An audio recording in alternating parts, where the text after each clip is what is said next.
तो दोस्तों आज हम लोग जिस कंपनी के बारे में बात करने वाले हैं उसका नाम है ईआईटी पैरी लिमिटेड। ये एक शुगर सेक्टर में काम करने वाली कंपनी है और उसका चार्ट आप देखेंगे तो इसमें लगातार अच्छी तेजी नजर आ रही है और इसी के साथ ही अपने लाइफ टाइम हाई पर भी ट्रेड करने लगा है और इन दिनों इसके वॉल्यूम में भी काफी ज्यादा जंप नजर आ रहा है। तो अगर हम इसके लॉन्ग टर्म चार्ट को देखेंगे तो आप जितना भी पीछे जाएंगे आपको देखने को मिलेगा कि इस स्टॉक ने काफी अच्छी रैली दिखाई है, लगातार अच्छे प्रदर्शन किए हैं और अभी अपने लाइफ टाइम हाई पर ट्रेड करने लगा है। तो यहाँ से दोस्तों आगे क्या इसके टारगेट्स हो सकते हैं वो जानने से पहले एक बार हम इसके फंडामेंटल एनालिसिस देख लेते हैं। तो कंपनी का पूरा नाम है ईआईडी पैरी इंडिया लिमिटेड। 838 रुपए इसका मार्केट प्राइस है और इंट्राडे में अभी तक ये 7.41% तक तेज हो चुका है। मार्केट कैप 14,876 करोड़ का। स्टॉक पी की वैल्यूएशन 16.7 की है, यानी कि काफी ज्यादा भी वैल्यूएबल है। आरओसी 20% एंड आरओई 13.5% का है। पिछले एक साल के हाई लो की बात करें तो 453 का लो था और 853 का इसने हाई लगाया है। तो आपको दोस्तों इस कंपनी के बारे में बता दूं तो ईआईडी पैरी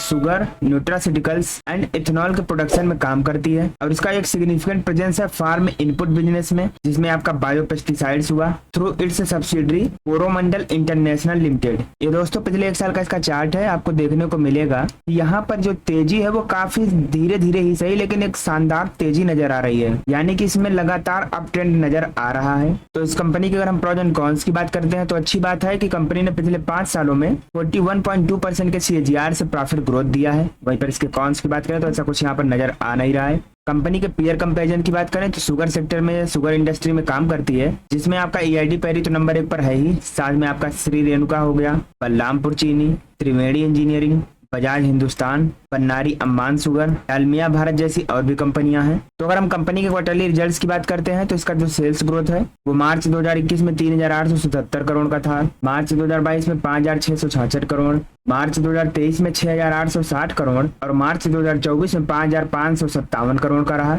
वहीं पर नेट प्रॉफिट की बात करें तो जहां मार्च 2021 में 62 करोड़ का प्रॉफिट था, मार्च 2022 में 429 करोड़, मार्च 2023 में 287 करोड़ और मार्च 2024 में 294 करोड़ का टोटल प्रॉफिट भी देखने को मिला है। अगर हम कंपनी के लॉन्ग टर्म प्रॉफिट लॉस की बात करें तो इसका जो सेल्स ग्रोथ है वो मार्च 2013 में 11,383 करोड़ का था, मार्च 2017 में 14,391 करोड़, मार्च 2021 में 18,556 करोड़ और मार्च 2024 में 29,413 करोड़ का रहा। वहीं पर नेट प्रॉफिट की बात करें तो जहां मार्च 2013 में 363 करोड़ का प्रॉफिट था, मार्च 2017 में 708 करोड़, मार्च 2021 में 1,000 करोड़ का प्रॉफिट और मार्च 2024 में 1,618 करोड़ का प्रॉफिट देखने को मिला है। यानी कि इसका चाहे सेल्स ग्रोथ हो चाहे नेट प्रॉफिट हो, इसमें लगातार अच्छी ग्रोथ नजर आ रही है। इस कंपनी की अगर हम स्टॉक प्राइस सीएजीआर की बात करते हैं तो पिछले 10 सालों में कंपनी ने 15% की रेट से, पिछले 5 सालों में 40% की रेट से, पिछले 3 सालों में 21% की रेट से और पिछले 1 साल में 59% का शानदार रिटर्न दिया है। कंपनी के बोरोइंग्स की बात करें तो जहां मार्च 2013 में 5,199 करोड़ का उधार था,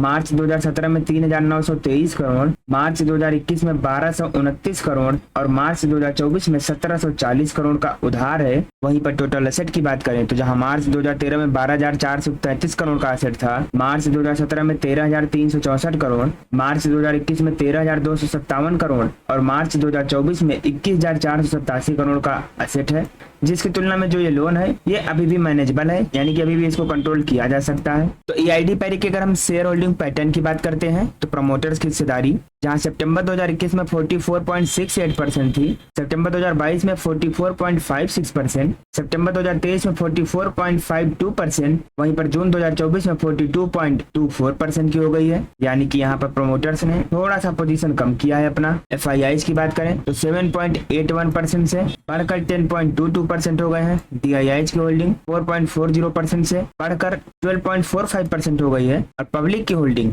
जहां 43% के आसपास थी वहां से घटकर लगभग 35% के आसपास चली आई है। तो अच्छी बात है कि इसमें एफआईआईज एंड डीआईआईज अपना पोजीशन बढ़ा रहे हैं। तो दोस्तों अगर हम ईआईडी पैरी की फोरेंसिक एनालिसिस करते हैं तो इसमें आपको 11 पॉजिटिव संकेत, 1 न्यूट्रल और 5 निगेटिव संकेत देखने को मिल जाएंगे। जैसे कि अच्छी बात है कि कंपनी की जो लायबिलिटीज है उसमें कोई दिक्कत की बात नहीं है। कंपनी के प्रमोटर्स ने कोई भी शेयर प्लेज नहीं किया है। अदर इनकम इनकी अच्छी आ रही है। डिप्रिसिएशन का कोई इफेक्ट नहीं पड़ रहा है। आरओई इनका पिछले 10 सालों में काफी अच्छा है। शेयर प्राइस भी पिछले 10 सालों में अर्निंग्स लगातार बढ़ रही है। वर्किंग कैपिटल अंडर कंट्रोल है। डेब्ट इनका जो है वो अभी भी मैनेजेबल है, यानी कि आउट ऑफ कंट्रोल नहीं हुआ है। सेल्स ग्रोथ अच्छा है। आरओसी की स्ट्रेंथ भी लगातार स्ट्रांग है और बैलेंस शीट में इनके अच्छी पकड़ है। वहीं पर रिटेलर्स की होल्डिंग की बात करें तो रिटेलर्स की जो होल्डिंग है अभी भी वो 30-35% से ज्यादा है, तो यहाँ पर आपको थोड़ा विशेष ध्यान देना पड़ेगा। लेकिन अच्छी बात है कि अब रिटेलर्स की होल्डिंग कम होती जा रही है और FIIs एंड DIIs की होल्डिंग बढ़ती जा रही है। तो आने वाले दिनों में अगर यही ट्रेंड चलता रहा तो फिर यहाँ भी मैनेजेबल हो जाएगा, कोई दिक्कत नहीं होगी। तो दोस्तों अगर हम EID पैरी के मार्केट शेयर की बात करते हैं तो 10% का मार्केट है इसका एस्टाजेंथिन में, 30% के इसके पास मार्केट है ऑर्गेनिक